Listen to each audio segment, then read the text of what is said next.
ये बजट जो स्टार्ट हुआ था इंग्लैंड में स्टार्ट हुआ था 1733 में। तो मैंने वर्ड भी कहा था बुगेटी से कॉइन किया गया है, जिसका मीनिंग लेदर बैग है। हर साल फाइनेंस मिनिस्टर फाइनेंशियल ईयर के लिए जो बजट प्रोवाइड करते हैं, तो बजट डिफरेंट होते हैं हर एक कंट्री के अपने अपने। कोई कंट्री हर साल बनाती है, किसी कंट्री में 3, 4, 5 साल के लिए होता है, कोई कंट्रीज बजट बनाती नहीं है। तो हमारी, मैं इंडिया की बात कर रहा हूँ, इंडिया में हर साल फाइनेंस मिनिस्टर फरवरी में आता है, हर साल फरवरी में, और बजट अनाउंस करते हैं। और जब बजट अनाउंस करते हैं तो बजट में क्या करते हैं, ये बजट क्या होती है, एक्चुअली एक स्टेटमेंट होती है। मैंने आपको बोला था बजट एक स्टेटमेंट होती है, और उस स्टेटमेंट क्या होता है, उस स्टेटमेंट में होता है, एक तो होते हैं कितने हमारे एक्सपेंडिचर्स, टोटल एक्सपेंडिचर्स कंट्री में। फिर मैं बताऊंगा आपको कौन कौन से एक्सपेंडिचर्स इसमें इंक्लूड करते हैं बजट, वो मैं आपको बजट का स्ट्रक्चर भी दिखाऊंगा। तो जो एक्सपेंडिचर्स होते हैं, और उसमें एक और चीज होती है टैक्स रेवेन्यू। तो जिस स्टेटमेंट में, अगर आपको कोई बोले बजट क्या है, तो बजट एक स्टेटमेंट है जिसमें एक कंट्री का जो उसके एक्सपेंडिचर्स होते हैं, कहाँ कहाँ उन्हें एक्सपेंडिचर करना है, और उसका कंट्री का रेवेन्यू कितना है, उस कंट्री ने कहाँ कहाँ से पैसा अर्न किया, कहाँ कहाँ से पैसा कमाया। तो जब ऐसी स्टेटमेंट बनती है, उसमें हर एक कंट्री के हर एक सेक्टर का पार्टिसिपेशन होता है, हर एक सेक्टर का। जैसे आपके मैंने बोला था 3 सेक्टर्स होते हैं जनरल इकोनॉमी में, तो उसके बाद इकोनॉमिक जोन्स होते हैं, बहुत सारी चीजें होती हैं, लेकिन मैं सेक्टर्स की बात कर रहा हूँ। जो 3 सेक्टर्स होते हैं, हर एक सेक्टर पे अलग अलग जो होता है, बजट के जो इनकम है, हमें कितना मिला वहां से, और हमने कितना वहां पे इन्वेस्टमेंट करना है, और हमारा कितना एक्सपेंडिचर है इस साल का, अगले साल। और जो अगले साल का एक्सपेंडिचर क्या होता है, बजट पहले आती है। आप समझ लीजिए अभी 2020 है, तो 2021 में अभी जो स्टार्ट हो जाएगा फरवरी में, तो बजट अनाउंस होगा। तो बजट अनाउंस होगा 2021 पूरे साल के लिए, हमने साल में कितना करना है। तो बजट जनरली क्या होता है, बजट जनरली यही दो होते हैं, प्लान और नॉन प्लान। एक तो जो ये रखते हैं, जो इनको करना है कंफर्म, जो इनको बनाना है, तो जो चीज कंफर्म है वो चीज इसमें रखी जाती है प्लान में। जैसे इन्होंने इसी साल में ये चीज कंप्लीट करनी है, कोई एक प्रोजेक्ट कंप्लीट करना है, उसको प्लान में रखते हैं। और जो चीज चेंज होगी या बढ़ेगी, कम होगी, जैसे पेंशन है, सैलरी ऑफ एम्प्लॉयज है, उसमें एम्प्लॉयज बढ़ सकते हैं, जैसे कुछ और चीजें हैं जो चेंज हो सकती हैं, वो नॉन प्लान में रखते हैं। वो भी मैं आपको बाद में बताऊंगा कि बजट में प्लान और नॉन प्लान क्या होता है, जब बजट के टाइप्स हम पढ़ेंगे। तो जनरली बजट में क्या होता है, आपने एक ही चीज याद रखनी, इट्स स्टेटमेंट। और स्टेटमेंट क्या कंटेन करती है, statement contains expenditures and revenue of the government. उसमें गवर्नमेंट के जो खर्चे हैं वो होते हैं, कहाँ कहाँ खर्चा करना है, और उनको कहाँ कहाँ से रेवेन्यू मिला, वो सारा स्टेटमेंट उसमें होता है, वो सारे कुछ दिखाया गया होता है उसमें। और उसके बाद ये अनाउंस करते हैं उस कंट्री में।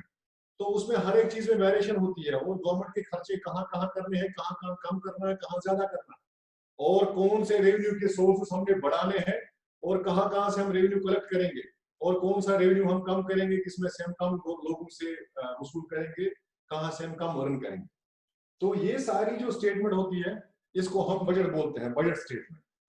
तो इसको गवर्नमेंट बजट भी बोलते हैं, आप बजट बोलिए या गवर्नमेंट बजट बोलिए, या आप इसको यूनियन बजट बोलिए, आप कोई भी नाम दे सकते हैं, खाली आप बजट बोलिए, आप गवर्नमेंट बजट बोलिए, या आप यूनियन बजट बोलिए, जो आपकी कंट्री है यूनियन बजट। तो ये सारे नाम इसको बोल सकते हैं। फिर मैंने इसके बाद कंटिन्यू किया था, मैंने इसके टाइप्स आपको बोले, टाइप्स ऑफ बजट, बजट के कौन कौन से टाइप्स। अब मैंने बजट के टाइप्स में पहला दिखाया था आपको, मैंने आपको बोला था एक होता है balanced budget. Balanced budget, balanced budget क्या होता है, जब कंट्री के जितने एक्सपेंडिचर्स, उतनी ही अगर हमारी इनकम, उतनी ही अगर हमारी रेवेन्यू है, तो उसको हम बोलते हैं बैलेंस्ड बजट। फॉर एग्जांपल जितने ये total expenditures is equal to total revenue, तो total expenditures total expenditures of the government is equal to total revenue of the government. मैं टोटल रेवेन्यू की बात कर रहा हूं क्योंकि टोटल रेवेन्यू में गवर्नमेंट जो है वो बहुत तरीकों से रेवेन्यू जनरेट करती है, चाहे वो टैक्स लेती है, चाहे कहीं से उधार लेती है, चाहे खुद कोई चीज बेचती है जो उसकी अपनी चीज है वो सोल्ड करती है, चाहे डिसइन्वेस्टमेंट करती है, जहां इन्वेस्टमेंट कर रही है वहां नहीं कर रही है, चाहे लोन देती है किसी को ऑन इंटरेस्ट पे, तो किसी और कंट्री को वो लोन देते हैं तो वहां से इंटरेस्ट आ जाता है। तो वो सारे बहुत सारे तरीके हैं जहां से गवर्नमेंट को रेवेन्यू मिलता है। तो जब टोटल एक्सपेंडिचर जो कंट्री के हैं जितने खर्चे हैं उतना ही अगर उनको कंट्री में रेवेन्यू भी जमा है, समझ लो कंट्री में टोटल एक्सपेंडिचर 100 है और जो गवर्नमेंट के पास रेवेन्यू है वो भी 100 है, तो ऐसे बजट को हम बैलेंस्ड बजट बोलते हैं। नेक्स्ट बजट जो हमारा है that's called surplus budget. Surplus का मतलब है आप एक्स्ट्रा, इसमें एक्स्ट्रा क्या है, सरप्लस बचा हुआ है मेरे पास, क्या बचेगा, मेरे पास रेवेन्यू बचेगा। तो जब total expenditures are less than total revenue, जब कंट्री में जो आपका रेवेन्यू है वो आपके पास है एक्स्ट्रा, आपके पास पैसे हैं और जो आपका खर्चा है वो उससे कम है, तो उस बजट को हम सरप्लस बजट बोलते हैं। जैसे मैं आपको बोल रहा हूं अगर टोटल एक्सपेंडिचर्स 100 है और आपका टोटल रेवेन्यू 200 है, तो इस टाइप ऑफ ऐसे बजट को हम बोलते हैं सरप्लस बजट। तो ये हर एक इकोनॉमी जो है वो ये बजट चाहती है, हर एक इकोनॉमी, क्योंकि जब आपके पास पैसा बचेगा आप कहीं और इसको लगा सकते हैं, किसी और कंट्री में एडवेंचर कर सकते हैं, तो किसी और कंट्री को लोन पे दे सकते हैं। आप उस पैसे से जो आपका एक्स्ट्रा 100 रुपया है या 100 करोड़ एक्स्ट्रा आपका रेवेन्यू है वो आप बहुत सारी चीजों में यूटिलाइज कर सकते हैं, उससे आप पैसा कमा सकते हैं। तो हर एक गवर्नमेंट चाहेगी उसका बजट सरप्लस बजट ही हो, लेकिन कम ही गवर्नमेंटों के पास सरप्लस बजट होता है। और नेक्स्ट जो हमारा है उसको हम बोलते हैं डेफिसिट बजट। डेफिसिट यानी कि बजट में कमी है। किस चीज की कमी है, जब total expenditures are greater than total revenue, जब कंट्री के जो एक्सपेंडिचर्स हैं, जो कंट्री खर्चा कर रही है कंट्री में, वो उनके पास कम है जो रेवेन्यू है, और जो उनके एक्सपेंडिचर्स हैं वो ज्यादा है उससे, तो खर्चे ज्यादा है लेकिन पैसा मेरे पास उतना नहीं है, जितना कंट्री में रेवेन्यू कलेक्ट हो रहा है उसकी रेट कम है और जो एक्सपेंडिचर्स है वो बहुत ज्यादा है उससे, तो ऐसे बजट को हम डेफिसिट बजट बोलते हैं। हमें कमी है रेवेन्यू की, अगर टोटल एक्सपेंडिचर्स 100 है और अगर टोटल रिसीट्स जो है वो 80 है, तो हमें 20 करोड़ लेस पड़ रहे हैं।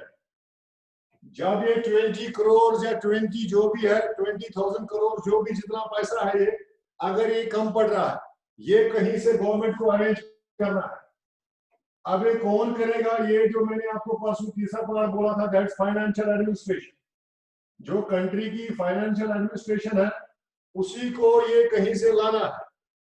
तो या तो उसको कहीं से लोन लेना है, डेट हो गया, अगर उसने बारो किया चाहे इंटरनली किया या एक्सटर्नली किया तो उसने उसमें इंटरेस्ट देना पड़ेगा। और जब कोई आदमी एक आदमी कर्ज देता है या कोई कंट्री कर्ज लेती है, उस कंट्री को हम डेवलप्ड नहीं बोल सकते, वो डेवलपिंग इकोनॉमी है। तो जो भी कंट्री अभी कर्ज में है और कहीं से और प्रोजेक्ट, जैसे इंडिया ने अभी जो उनका जो सुपर फास्ट ट्रेन थी वो जो जापान से है उसका फाइनेंस किया है जापान ने, उन्होंने वहां से पैसे लाए हैं $2 बिलियन, तो इसका मतलब उन्होंने कर्ज दिया, इसका मतलब इंडिया डेवलप्ड इकोनॉमी नहीं है। और जब कर्जा लेती है, क्यों कर्जा लेती है, अब आपको समझ में आना चाहिए। कर्जा तब गवर्नमेंट लेती है जब उसके रेवेन्यू कम होते हैं, जितनी उसकी जरूरत है कंट्री में उससे कम उसके रेवेन्यू होते हैं और एक्सपेंडिचर्स एक्सीड करते हैं, खर्चे ज्यादा होते हैं रेवेन्यू। तो ऐसे बजट को हम डेफिसिट बजट बोलते हैं। तो डेफिसिट बजट भी होता है। नेक्स्ट जो बजट है हमारा, तो मेनली ये 3 बजट्स होते हैं। मेनली जो हमारे बजट होते हैं जनरली ऐसे 3 ही होते हैं, या तो सरप्लस होगा, या तो बैलेंस्ड होगा, या तो डेफिसिट होगा। उसके बगैर और भी बजट्स होते हैं, जैसे किसी कंट्री में ये होता है सिंगुलर बजट। सिंगुलर बजट, जब कंट्री एक ही बजट बनाती है, हर एक जो उसका सेक्टर है उसका एक ही बजट वो प्रोवाइड करती है, प्रोड्यूस करती है, एक ही बजट में वो सारा उसका स्टेटमेंट बनाती है, ऐसे बजट को हम सिंगुलर बजट बोलते हैं। तो हमारी कंट्री का जो इंडिया में था अभी प्लूरल चल रहा था, रेलवे का अलग आ रहा था और फाइनेंस का अलग, लेकिन पिछले कुछ सालों से अब एक ही बजट इंडिया का भी हो गया। अब एक ही बजट आता है, फाइनेंशियल बजट, जिसमें रेलवे भी आता है और बाकी सब कुछ भी आता है। और कुछ कंट्रीज क्या करती हैं, उनका प्लूरल बजट होता है, प्लूरल बजट। प्लूरल बजट होता है जब एक से ज्यादा बजट बनते हैं। अगर किसी कंट्री में एग्रीकल्चर का अलग बन रहा है और फाइनेंस का अलग बन रहा है, रेलवे का अलग बन रहा है, 3 बजट वो दे रही है कंट्री, 3 बजट प्रोड्यूस करती है, तो प्लूरल बजट हो गया। एक से ज्यादा बजट को प्लूरल बजट बोलते हैं। बहुत सारी कंट्रीज में होता है, इंडिया में भी होता था पहले, 2 बजट आते थे, प्लूरल बजट होता था, लेकिन अब सिंगुलर में आ रहा है। तो लेकिन बहुत सारी कंट्रीज में प्लूरल बजटिंग चलती है जहां पे एक से ज्यादा बजट बनते हैं। उसके बाद ये बजट भी होते हैं, that's called annual budget. Annual budget India में यही चलता है, एनुअल। हर साल जब at the end of the financial year हर एक साल अनाउंस करते हैं बजट। ऐसे बजट को हम एनुअल बजट कहते हैं क्योंकि ये अगले एक साल तक ही चलेगा। जो बजट एक साल के लिए हो, एक फाइनेंशियल ईयर के लिए हो, फॉर 1 फाइनेंशियल ईयर, अगर एक ही फाइनेंशियल ईयर के लिए बजट प्रिपेयर हो रहा है उसको एनुअल बजट बोलते हैं, एक ही साल के।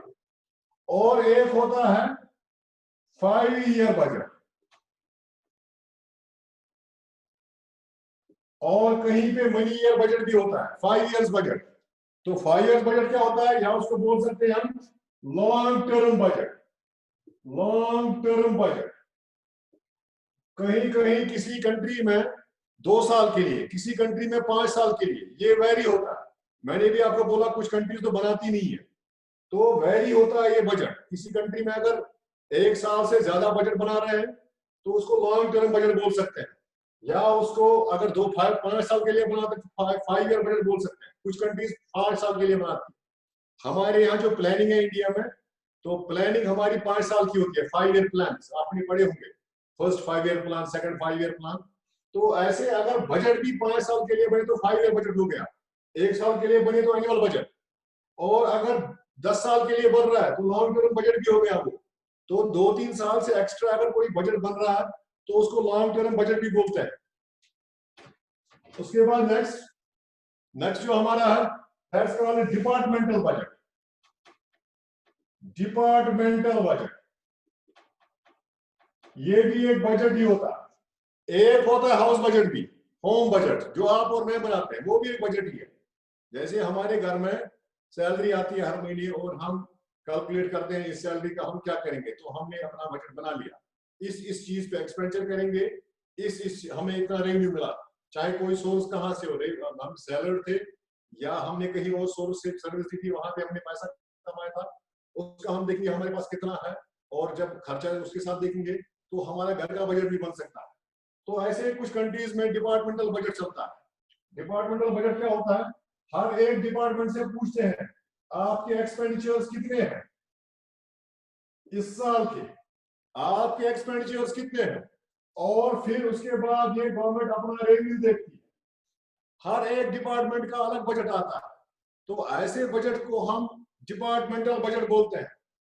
इसके बाद कुछ कंट्रीज में तो ये भी चलता है, इसको बोलते हैं परफॉर्मेंस बजट।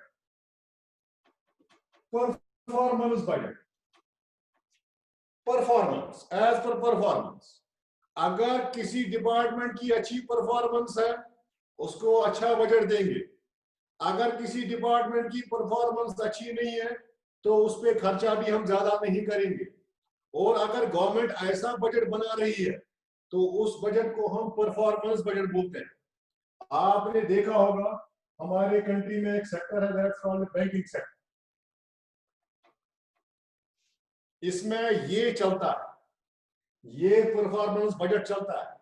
क्या होता है, जितना भी कोई बैंक, अगर आपकी अड़ोस पड़ोस में बैंक है, जैसे कंट्री के बैंक है, कंट्री का बैंक J&K बैंक तो प्राइवेट बैंक है, नेशनलाइज्ड नहीं है, लेकिन जो हमारे यहाँ state bank of India SBI, वो नेशनलाइज्ड बैंक। तो नेशनलाइज्ड बैंक जो स्टेट बैंक ऑफ इंडिया है, तो उसका परफॉर्मेंस पे चलता है। अगर उसकी परफॉर्मेंस, जो उसके लायबिलिटीज एंड एसेट्स है, जो उसके क्रेडिट्स एंड डेबिट्स है, अगर वो अच्छे हैं, अगर उसका स्टेटमेंट अच्छा है, तो उसको और भी प्रोवाइड किया जा सकता है, उससे एक्स्ट्रा दिया जा सकता है।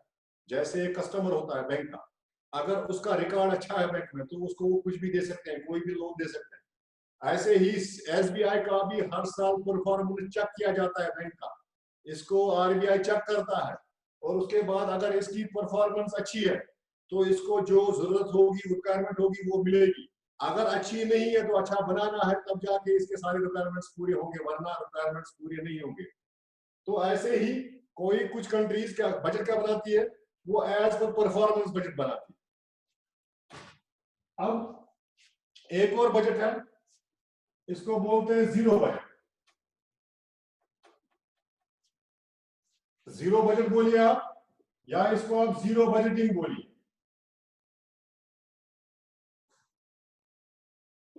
Zero budgeting. अब जीरो बजटिंग क्या है, अब जरा आप आराम से सुनिएगा, एक मिनट। जीरो नहीं है, आप ये समझ लेंगे शायद बजट जीरो है, इसका मतलब जीरो एक्सपेंडिचर, तो जीरो इन रेवेन्यू, वो नहीं है। जब भी हम कभी बजट बनाते हैं, जब भी हम कभी बजट बनाते हैं, तो हम अपना पास्ट का देखते हैं।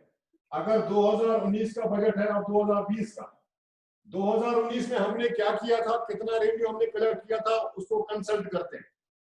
उसको कंसल्ट करके किस डिपार्टमेंट में हमने कितना किया था, टैक्स कितना लिया था, डायरेक्ट टैक्स कितना लिया था, फीस फाइल्स कितने लिए थे, ये सब हम सारा नॉलेज कलेक्ट करते हैं, तब जाके नेक्स्ट बजट बनाते हैं 2020 का।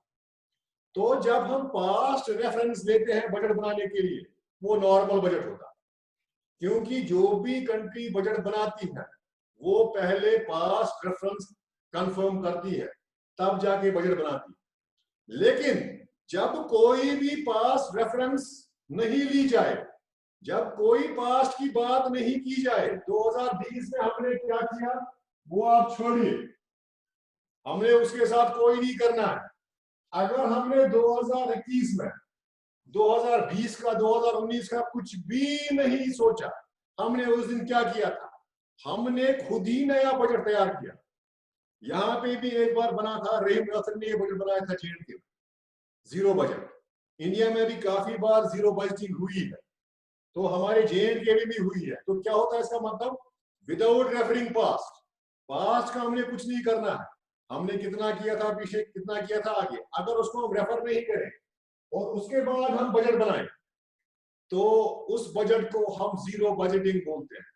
जीरो इसलिए क्योंकि हमने जीरो रेफर किया पास्ट को, पहले क्या किया था, किसमें कितना बढ़ाया था, किसमें कितना कलेक्ट किया था, हम वो चेक नहीं करते। हम दूसरे से ही जब खुद ही यहां से स्टार्ट करते हैं, आज से ही, तो उस बजट को हम जीरो बजटिंग बोलते हैं।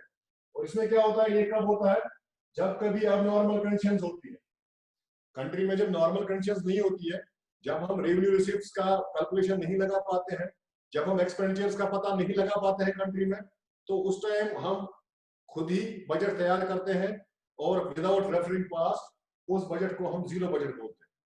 तो ये हमारे हो गए जो बजट के टाइप्स हैं। तो इसके बाद और भी बहुत सारे टाइप्स हैं, आप देख सकते हैं। तो लेकिन जनरली तीन ही टाइप्स हैं, आप चौथा इसके बाद आप 50 भी ऐड कर सकते हैं बजटिंग में, लेकिन मेन तीन ही है। तीन कौन से हैं, एक तो बैलेंस्ड है, या तो बजट बैलेंस्ड होगा, बैलेंस्ड है तो कोई मसला नहीं है, जितने हमारे रेवेन्यू है उतना एक्सपेंडिचर भी है। दूसरा या तो होगा अनबैलेंस्ड, अनबैलेंस्ड दो तरीकों से हो सकता है, या तो अनबैलेंस्ड डिफिसिट में होगा या तो सरप्लस में होगा, दोनों अनबैलेंस्ड है, लेकिन एक हमारे फेवर में है, एक हमारे फेवर में नहीं है। तो फेवर में हमारे सरप्लस वाला, जहां सरप्लस बजट है तो हमारे फेवर में। और एक और बजट है जिसको हम डेफिसिट बजट बोलते हैं, जब हमें पैसे की कमी हो रही है, जब रेवेन्यू की कमी हो रही है, रेवेन्यू से ज्यादा हमारे एक्सपेंडिचर्स हैं, और उस बजट को हम डेफिसिट बजट बोलते हैं। अब मैं आपको दिखाता हूं, जो हमारा टॉपिक कंटिन्यू चल रहा है, स्ट्रक्चर ऑफ बजट, जो मैं आपको बोल रहा था, बजट, या आप बोल सकते हैं government budget, structure of budget, या बोल सकते हैं स्ट्रक्चर ऑफ गवर्नमेंट बजट। तो कहां कहां से और क्या क्या चीजें होती है बजट में, वो मैं आज आपको दिखाऊंगा। बजट जो होता है इसमें दो पार्ट्स होते हैं, आप साथ साथ में डाउन भी कर दीजिएगा। दो पार्ट्स होते हैं, एक होते हैं, फर्स्ट पार्ट जो होता है उसको बोलते हैं बजट रिसीट्स,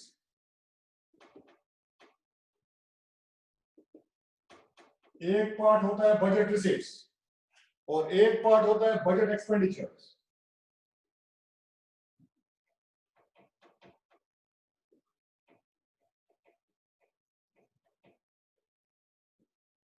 ये दोनों हेडिंग मैंने आपको पहले ही बोली, क्योंकि बजट जो स्टेटमेंट है, जो उसकी मेन हेडिंग्स है जो बजट में हम करते हैं, वो हम करते हैं बजट रिसीट्स और बजट एक्सपेंडिचर्स।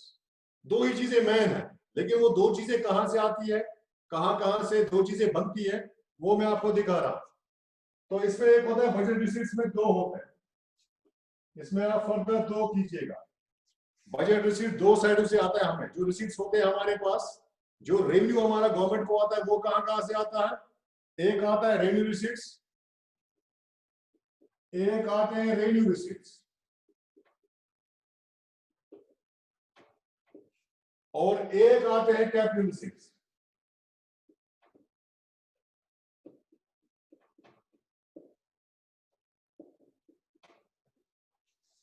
तो जो ये बजट रिसीट गवर्नमेंट के होते हैं, तो बजट रिसीट दो तरीकों के होते हैं, दो साइड से हमारा बजट रिसीट बनता है। आप ये समझ लीजिए, ये जो हमारे टोटल में पैसा है, गवर्नमेंट के पास पैसा आया है 100 करोड़, तो हमारा बजट रिसीट जो बजट रेवेन्यू है टोटल में, वो हमारा 100 करोड़ का। लेकिन 100 करोड़ आया कहां से? 100 करोड़ या तो यहां से आया, रेवेन्यू से आया 40 करोड़, कैपिटल से आया 60 करोड़, या यहां से आया 60 करोड़, यहां से आया 40 करोड़। तो यहां से पैसे आए, एक तो आए हैं रेवेन्यू रिसीट से, एक तो आए हैं कैपिटल रिसीट से। रेवेन्यू रिसीट में क्या क्या आता है? इसमें तीन पार्ट्स, दो पार्ट्स आते हैं। एक आता है टैक्स, पहला पार्ट टैक्स जो है, टैक्स रिसीट्स, और एक आता है नॉन टैक्स। आप ये समझने की कोशिश कीजिएगा, हमारे टोटल बजट रिसीट 100 करोड़ के, आया कहां से? या तो रेवेन्यू रिसीट से आया, या तो कैपिटल रिसीट से आया। अब रेवेन्यू रिसीट्स क्या है? रेवेन्यू रिसीट्स में क्या क्या आता है, ये अलग आएगा आपको परसों। रेवेन्यू रिसीट्स क्या होते हैं? तो रेवेन्यू रिसीट्स क्या होते हैं? वो होते हैं टैक्स रिसीट्स और नॉन टैक्स रिसीट। अब आप बोलेंगे टैक्स रिसीट्स, टैक्स रिसीट्स में हर एक टैक्स आता है, जैसे आपका डायरेक्ट टैक्स है, इनडायरेक्ट टैक्स है, सेल्स टैक्स है, जीएसटी है, सीएसटी है, जितने भी आपके टैक्सेस है, जिस चीज का नाम भी टैक्स है, वो यहां पे आएगा। जैसे आपके डायरेक्ट टैक्स है, डायरेक्ट टैक्स में आता है आपका इनकम टैक्स, आपकी इनकम है उसको टैक्स दिया जाता है, आपकी वेल्थ है उससे टैक्स कलेक्ट किया जाता है, तो वो टैक्स डायरेक्ट हो गया। इसमें आता है इनडायरेक्ट टैक्स, इनडायरेक्ट टैक्स होता है जो sales tax, production tax, GST, CST. तो अगर कोई भी टैक्स, जिसका भी नाम टैक्स है, वो आपसे कलेक्ट किया जाता है, इकोनॉमी में कलेक्ट किया जाता है, वो सारे टैक्स सोर्सेज, उनको हम बोलते हैं टैक्स रिसीट्स, और वो आते हैं रेवेन्यू रिसीट्स में। रेवेन्यू रिसीट्स क्यों आते हैं? रेवेन्यू कलेक्ट होता है उससे इकोनॉमी का। रेवेन्यू का मतलब है पैसा आता है। अगर आपको कोई भी पूछे what is revenue, revenue means the income which one person, one government receives. ठीक है ना? अब रेवेन्यू कहां से आ गया?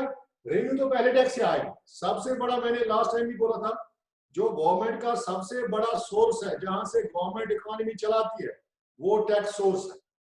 और उसमें सबसे बड़ा सोर्स है जो हमारे कंट्री में जो लिक्विड है, स्मोकिंग है, और उसके बाद जो आपका पेट्रोलियम है, उससे सबसे ज्यादा टैक्स कलेक्ट होता है।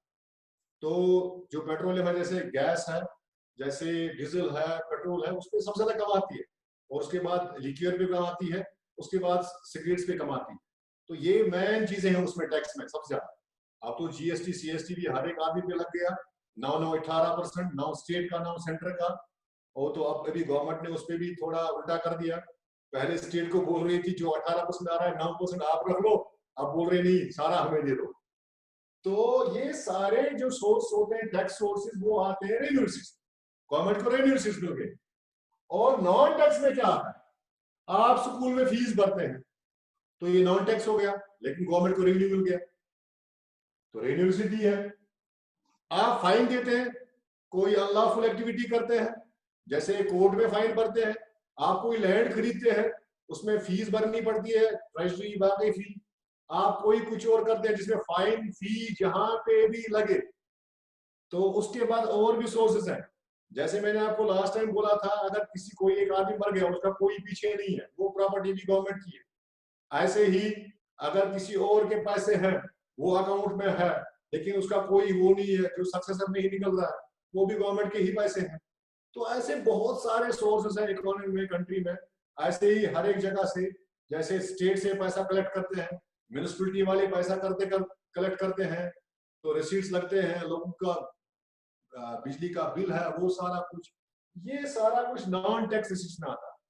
तो जो नॉन टैक्स रिसीट्स में है, गवर्नमेंट को बहुत सारे जरिए से पैसा मिलता है।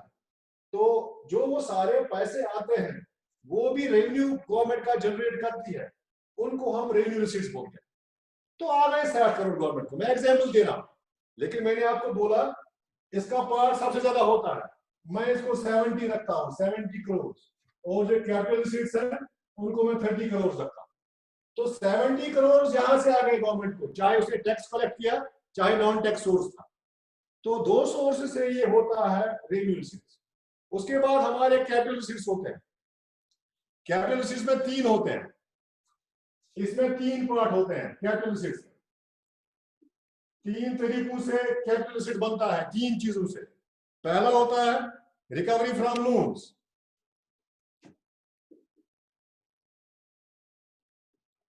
रिकवरी फ्रॉम लोन्स, और जो दूसरा होता है borrowing, borrowing and other liabilities, borrowing and other liabilities. इसके बाद इसमें होते हैं अदर रिसीट्स। इन दोनों के बगैर जो रिसीट्स होते हैं वो अदर रिसीट्स होते हैं। तो रेवेन्यू रिसीट्स के 2 सोर्सेस हैं। रेवेन्यू रिसीट गवर्नमेंट या तो टैक्स से नॉन टैक्स रिसीट से जमा करती है। उसके बाद कैपिटल रिसीट्स कहां से आते हैं, ये 30 करोड़ कहां से आ गए हमारे पास। तो 30 करोड़ आ गए हमारे 3 चीजों से, या तो हमने रिकवरी किया लोन्स का, या तो हमने कहीं से उधार लिया, या तो अदर रिसीट्स। अदर रिसीट्स में क्या आता है, अदर रिसीट्स में क्या आता है, गवर्नमेंट अपने शेयर्स, जो गवर्नमेंट के किसी कंपनी में शेयर्स होते हैं वो बेचते हैं। गवर्नमेंट कहीं बॉन्ड्स बेचती है, जो उसकी प्रॉपर्टी थी वो उसने बेची। उसका कहीं इन्वेस्टमेंट चल रहा था गवर्नमेंट का, उसने उसमें डिसइन्वेस्टमेंट किया। तो जब डिसइन्वेस्टमेंट किया तो उससे पैसा आया गवर्नमेंट को, क्योंकि उसने उसमें इन्वेस्टमेंट नहीं किया, उसने वो किसी और को प्राइवेटाइज कर दिया, किसी और को दे दिया, तो उससे उसको पैसा आया। एक तो खर्चा भी नहीं करना पड़ा, दूसरा वहां से पैसा मिला। लेकिन जो कैपिटल रिसीट्स होते हैं इनको बोला जाता है इट क्रिएट्स लायबिलिटी, ये लायबिलिटी में आते हैं। अब आप बोलेंगे लायबिलिटी क्या होता है, लायबिलिटी होती है आपकी रिस्पॉन्सिबिलिटी। यहां पे आपकी कोई रिस्पॉन्सिबिलिटी नहीं है, गवर्नमेंट ने टैक्स लिया, आप जवाब नहीं ले सकते मेरे टैक्स का क्या बनाया, क्योंकि वो बोलेगा हमने सड़कें बनाएंगे, आप उस पर चल रहे हो, तो उसमें गवर्नमेंट को ज्यादा जवाबदेही नहीं होती है। That's not a liability for the government, that revenue receipt, but it creates liability, capital receipts. आपने लोन दिए, पैसा लिया, पैसा दिया। अगर आपने पैसा लिया किसी से तो भी आपके पास पैसा आया, लेकिन आपको इंटरेस्ट देना है, आपकी जिम्मेदारी है। और अगर आपने डिसइन्वेस्टमेंट की, अपने बॉन्ड्स भेजे, तो वो बॉन्ड्स आपके थे, आपकी प्रॉपर्टी थी, तो आपको उसमें जवाब देना पड़ेगा। आपकी प्रॉपर्टी कम हो गई तो आपकी प्रॉपर्टी में और पैसा ऐड हो जाता। तो ये सारे जो होते हैं, या क्या होता है, गवर्नमेंट, मैंने आपको बोला, या तो डिसइन्वेस्टमेंट करती है, डिसइन्वेस्टमेंट, या तो सेल करती है। क्या सेल करती है, अपने जो बॉन्ड शेयर्स गवर्नमेंट के होते हैं किसी कंपनी में, या गवर्नमेंट प्राइवेटाइजेशन करती है। आपने सुना होगा प्राइवेटाइजेशन, अभी हमारी यहाँ की इलेक्ट्रिसिटी भी प्राइवेटाइज हो रही है, नदी नाले भी हमारे प्राइवेटाइज हो गए, जिनमें से सैंड जो मिनरल था वो निकाल रहे थे वो सारे प्राइवेटाइज हो गए, तो वहां से भी गवर्नमेंट को रेवेन्यू मिला। और ऐसे ही किसी कंपनी का गवर्नमेंट चल रही थी, गवर्नमेंट की कंपनी, वो उसको प्राइवेटाइज करेंगे, उसको बोलेंगे आप इन्वेस्टमेंट करो, हमें इतना पैसा दे दो, तो उससे भी गवर्नमेंट को, लेकिन वो बोरोइंग ही है, लास्ट में वो लायबिलिटी क्रिएट करती है, तो आपको जवाब देना पड़ता है उसमें। ये कंफर्म सोर्स नहीं है, अगर आप किसी और से उधार लेते हैं या कहीं से लेते हैं तो ये अच्छा सोर्स नहीं है, तो ये आपकी एक जिम्मेदारी आप पे बढ़ाती है, ये कोई, इस पे कोई जिम्मेदारी नहीं है, आपने कलेक्ट किया तो मामला खत्म, आपके पास पैसा आ गया, अगले साल फिर आप कलेक्ट करेंगे, कोई नहीं रोकेगा। लेकिन यहाँ पे आप ज्यादा किसी जगह जाएंगे, प्राइवेटाइज सब कुछ करेंगे, तो आप लोग उठेंगे कंट्री में, नहीं हम ऐसा नहीं होने देंगे, आप शेयर ज्यादा बेचने लगेंगे तो इकोनॉमी डाउन हो जाएगी, आपकी गवर्नमेंट की जो रेवेन्यू है वो फॉल हो जाएगी एक जमाने में, आप उधार लोगे लोगों से, पैसा उधार लोगे, आपको फिर वापस पैसा देना पड़ेगा और इंटरेस्ट भी देना पड़ेगा, इससे इकोनॉमी पे असर पड़ेगा। तो ये जो तीन चीजें हैं, रिकवरी लोन्स, बोरोइंग, और उसके बाद अदर रिसीट्स जो होते हैं, जैसे मैंने बोला डिसइन्वेस्टमेंट है, प्राइवेटाइजेशन है, या उसने अपना सेल किया, कोई जो स्टॉक या बॉन्ड था, जो गवर्नमेंट के शेयर्स थे वो उसने सेल किए, तो वो बन जाते हैं कैपिटल रिसीट्स, वो भी एक ही हेडिंग में आते हैं। जब हम capital receipts plus revenue receipts करते हैं तो हमारा बन जाता है बजट रिसीट। तो यहां तक तो ठीक हो गया, तो आप ये देख लीजिएगा, अगर हम revenue receipts R R plus C R करेंगे तो ये बन जाएगा हमारा बजट रिसीट। इसमें थे रेवेन्यू से थे 7 करोड़ के और ये थे 30 करोड़ के, तो हो गए 100 करोड़। तो यहां से गवर्नमेंट बजट, जो बजट बनानी है उसके लिए जो रेवेन्यू चाहिए यहां से कलेक्ट करती है, चाहे फिर वो रेवेन्यू से करती है, चाहे फिर वो कैपिटल से करती है। अब जो दूसरा पार्ट है इसका, दैट्स एक्सपेंडिचर। तो सेकंड पार्ट है, तो पैसा तो खर्च किया, अब एक्सपेंडिचर्स भी देखने हैं। अब आप बोलेंगे मेरे पास पैसा आया उसके बाद मैं एक्सपेंडिचर करूंगा, ये बात आप याद रखिएगा, गवर्नमेंट पहले एक्सपेंडिचर देखती है, उसके बाद चेंज करती है जो उसके रेवेन्यू रिसीप्ट्स है। हम क्या करते हैं, हम पहले पैसा कमाते हैं, उसके बाद देखते हैं हम खर्च करेंगे कि नहीं, कितना खर्च कर सकते हैं।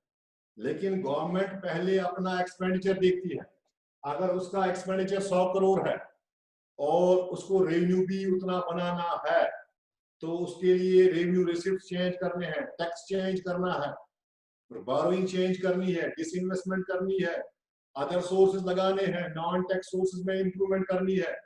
तभी अभी गवर्नमेंट ने एलपीजी सब्सिडी ये सारा खत्म किया। क्यों खत्म किया? क्योंकि उसको लग रहा है कि कंट्री में एक्सपेंडिचर ज्यादा है, राफेल 4-5 ले आने हैं, और तो राफेल 4-5 और ले आने हैं, तो यहाँ से वो हमारी सब्सिडी खत्म करेंगे, हमारा टैक्स बढ़ाएंगे, तो उनको पता है एक्सपेंडिचर आगे ज्यादा होने वाला है।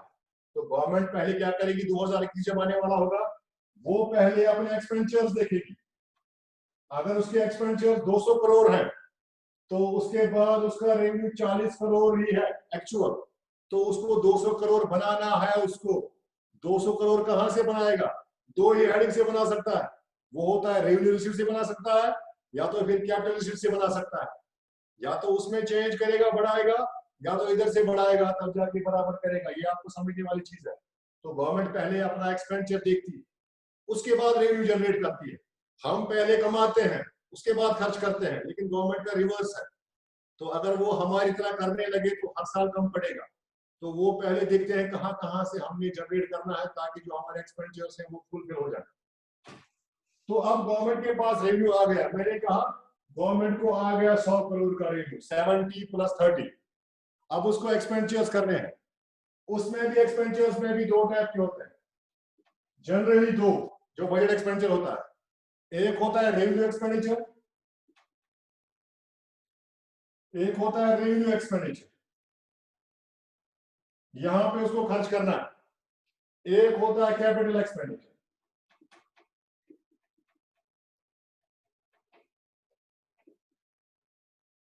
ये आप याद रखिए, मैं कैपिटल एक्सपेंडिचर अगर बात कर रहा हूं, कैपिटल का मतलब है कुछ बन रहा है कंट्री में, कुछ स्टॉक का जो मशीनरी है, कोई प्रोडक्शन है, कोई बिल्डिंग है, कुछ बन रहा है। तो कैपिटल का मतलब वही है जिससे हम फिर कमा सकते हैं, वाईसी इन्वेस्टमेंट, वाईसी एक्सपेंडिचर्स। और रेवेन्यू एक्सपेंडिचर्स होते हैं, इसमें क्या क्या होता है, जैसे हमारे एम्प्लॉय हैं, उनको सैलरी देनी, जैसे हमारे कंट्री में बिल्स है वो देने हैं, जैसे मजदूर है उनको वेजेस देने हैं, जैसे इंटरेस्ट है, सब्सिडी है, हमने इंटरेस्ट देना है, हमने सब्सिडी देनी है लोगों को, हमने पेंशन देना है। तो ये सारे कुछ होते हैं रेवेन्यू एक्सपेंडिचर्स, जहां जहां गवर्नमेंट खर्च करती है और उससे कोई चीज नहीं बनती है। मैंने सैलरी ली, मैंने फिर क्या बनाया वो अलग बात है, मैंने कोई सर्विस दी, उसके लिए मुझे पैसा मिला, किसी मजदूर ने कहीं काम किया, तो वो काम का पैसा जो काम किया, काम को अभी साइड में रखो, अगर उसने ब्रिज बनाया तो ब्रिज यहाँ पे आएगा, तो ब्रिज का एक्सपेंडिचर यहाँ पे होगा, लेकिन जो उसको सैलरी मिली वो अलग, उसके बाद ब्रिज का एक्सपेंडिचर अलग दूसरा, जो ब्रिज को सीमेंट लगा, उसके स्टील लगा, उसमें रेती लगी, बाजरी लगी, जो भी लगा वो खर्चा अलग इस साइड। तो जो भी कंट्री में salary, bills, wages, interest, subsidy लोगों को मिलती है, वो इसमें हम कैलकुलेट करते हैं रेवेन्यू एक्सपेंडिचर। तो रेवेन्यू एक्सपेंडिचर में ये सारे समझ लो हमने किए, इस पे हमने समझ लो 40 करोड़ खर्च किए, उसके बाद हमारा पास पैसा बच गया 60 करोड़। तो 60 करोड़ कहां पे किया, वो किया इस पे, लैंड पे, बिल्डिंग्स पे, मशीनरी पे। तो इन सारी चीजों पे अगर हमने खर्च किया कंट्री में, तो इसके बाद शेयर्स पे, बॉन्ड्स पे, ये सारा कुछ हमने अगर खर्च किया इन चीजों पे, यहां पे अगर खर्च किया कुछ, इसका मतलब है कि हम फिर से कमाएंगे। ये हमने वो चीज बनाई है जहां से हम आगे फ्यूचर में फिर से कमा सकते हैं। तो ज्यादातर गवर्नमेंट चाहेगी कि कैपिटल एक्सपेंडिचर्स ही ज्यादा हो, जिससे हमारा जो कैपिटल फॉर्मेशन है, जो मैं लास्ट टाइम पढ़ा रहा था, हमारी कंट्री की कैपिटल फॉर्मेशन बढ़े, चेंज इन स्टॉक हो जाए, जितने हमारे पास पिछली बार मशीन थी उससे डबल हो जाए। तो रेलवे का बना रहे हैं, अगर रेलवे कंस्ट्रक्शन कर रहे हैं तो इसमें आएगा, अगर ब्रिजेस बना रहे हैं इसमें आएगा, अगर बिल्डिंग्स बना रहे हैं इसमें आएगा, अगर शेयर्स किसी कंपनी के खरीद रहे हैं, किसी इंटरनेशनल कंपनी के, तो इसमें आएगा, बॉन्ड्स खरीद रहे हैं तो इसमें आएगा। तो जो सारे एक्सपेंडिचर जिनसे उसको